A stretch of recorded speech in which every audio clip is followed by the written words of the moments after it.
kurang lebih yang tanggur, yang macet, karena ada persoalan. Memang persoalannya karena musibah.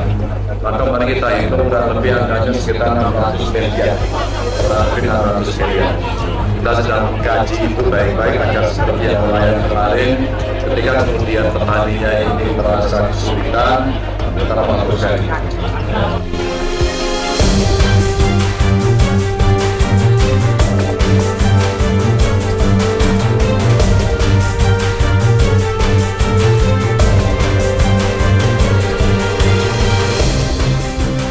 Nah, di sini yaitu ada cuitan dari Budiman Sujatmiko. Ya, sekian lama tidak mencuit, akhirnya saat ini mencuit kembali ya di X Twitter di sini. Yaitu bahkan menyertakan sebuah artikel berita, yaitu Hasyim sebut Prabowo Gibran akan putihkan utang petani dan juga nelayan. Nah, di sini kok saya jadi teringat ya, pada waktu lalu Ganjar Pranowo juga pernah menyebut hal ini, yaitu akan memutihkan uang petani dan juga nelayan.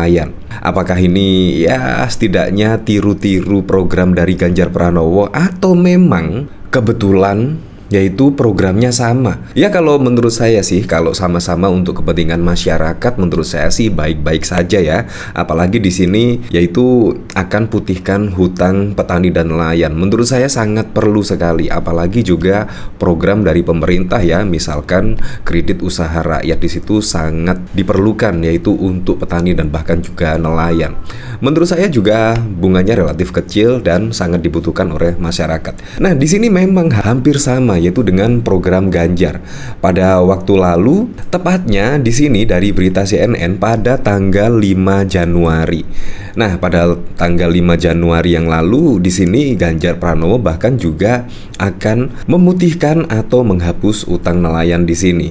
Nah, di sini kok bisa hampir sama ya? Saya juga jadi inget ya pada waktu lalu, yaitu ketika Gibran akan membuat program yaitu dana abadi pesantren. Di situ bahkan juga dikomentari oleh P3 dan bahkan juga PKB di sini.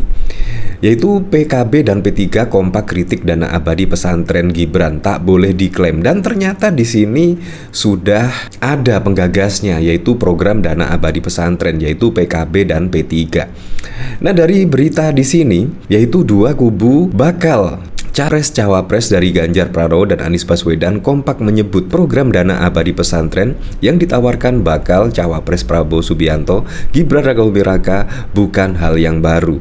Ketua DPP sekaligus Ketua Fraksi PKB di DPR, Cucun Ahmad, meminta Gibran agar tak mengklaim sepihak program tersebut. Menurut Cucun, program tersebut telah jauh lebih dulu diperjuangkan fraksi PKB yang saat ini tergabung di Koalisi Perubahan pengusung Anies Baswedan dan Muhaimin Iskandar. Di sini pasangan capres yang akan bertanding tidak boleh mengklaim begitu saja setiap program yang sudah menjadi kebijakan nasional tanpa melihat sejarah lahirnya kebijakan tersebut, kata Cucun dalam keterangannya pada Jumat 27 Oktober. Menurut dia, program dana abadi pesantren merupakan warisan politik anggaran fraksi PKB yang kemudian tertuang dalam Perpres nomor 82 tahun 2021 tentang pendanaan penyelenggaraan pesantren dan Perpres nomor 111 tahun 2021 tentang dana abadi di bidang pendidikan. Nah, jadi di sini pada waktu lalu juga ketika Gibran Rakabuming Raka yaitu akan membuat program yaitu tentang dana abadi pesantren, ternyata di sini juga sudah diklaim yaitu oleh P3 dan bahkan PKB. Nah, dari sini juga dikomentari oleh Budiman Sujatmiko, perjalanan bangsa yang benar itu merdeka, adil, jujur, berdaulat dan lestari. Pak Jokowi fokus dari keadilan ke kemajuan, Pak Prabowo akan membawa dari kemajuan menuju kedaulatan dengan memperluas basis-basis keadilan. Di sini sambil menyertakan sebuah artikel berita yaitu Prabowo Gibran akan putihkan utang petani dan nelayan. Nah, apakah di sini juga ikut program dari Ganjar Pranowo? Nah, dari sini bahkan juga pada waktu lalu, di sini tertanggal 4 Januari 2024, di sini dikomentari oleh Narkosum. Keren Pak, utang petani 600 miliar akan dihapuskan. Petani tenang, nelayan senang, hapus kredit macet. Seperti ini video Ganjar pada waktu lalu. Yang tanggur, yang macet, karena ada persoalan. Memang persoalannya karena musibah. Maka mari kita hitung kurang lebih angkanya sekitar 600 miliar. Kurang lebih 600 miliar. Kita Kita sedang mengkaji itu baik-baik agar seperti yang nelayan kemarin, ketika kemudian petaninya ini merasa kesulitan, kita melakukan.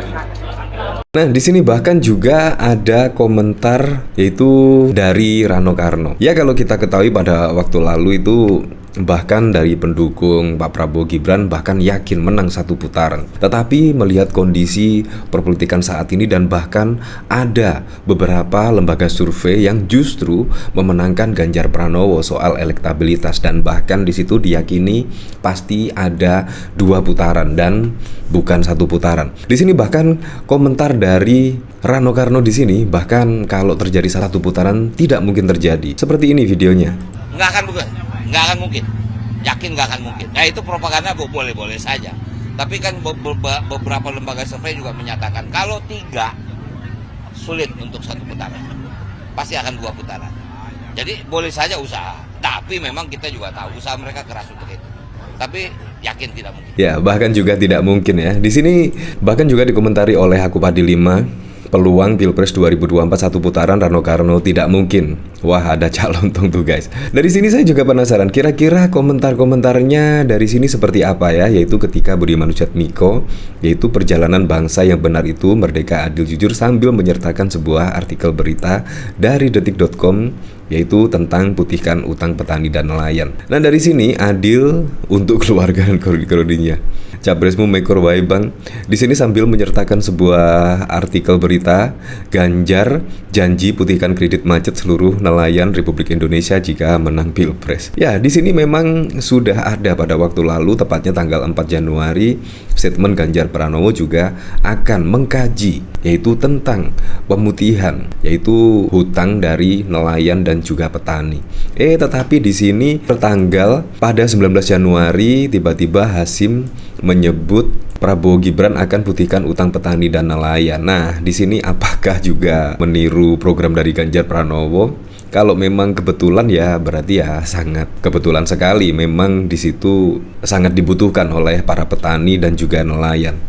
Ya, menurut saya sih apapun programnya, entah itu niru entah apa, yang penting untuk masyarakat Indonesia menurut saya baik-baik saja lah. Tetapi kan masyarakat juga bisa beropini kalau di sini yang berstatement terlebih dahulu adalah memang dari Ganjar Pranowo. Jadi memang terkesan ya agak tiru-tiru dikit lah di sini. Di sini anggota Dewan Pengarah Tim Kampanye Nasional Prabowo Gibran, Hasyim Jojo Hadikusumo, membeberkan program baru paslon Capres Cawapres nomor urut 2 itu. Salah satunya menghapus utang kredit petani dan nelayan. Hal itu diungkapkan Hasyim dalam acara pemenangan Prabowo Gibran 1 putaran bersama para relawan di MC Setos, Kota Semarang. Dalam paparannya, Hasyim menjelaskan program-program Prabowo Gibran jika menang Pilpres, mulai dari makan dan susu gratis untuk anak dan ibu hamil hingga mendirikan rumah serta apartemen untuk jutaan warga Indonesia. Hasyim mengatakan ada beberapa program baru setelah tim beberapa kali bertemu nelayan dan petani.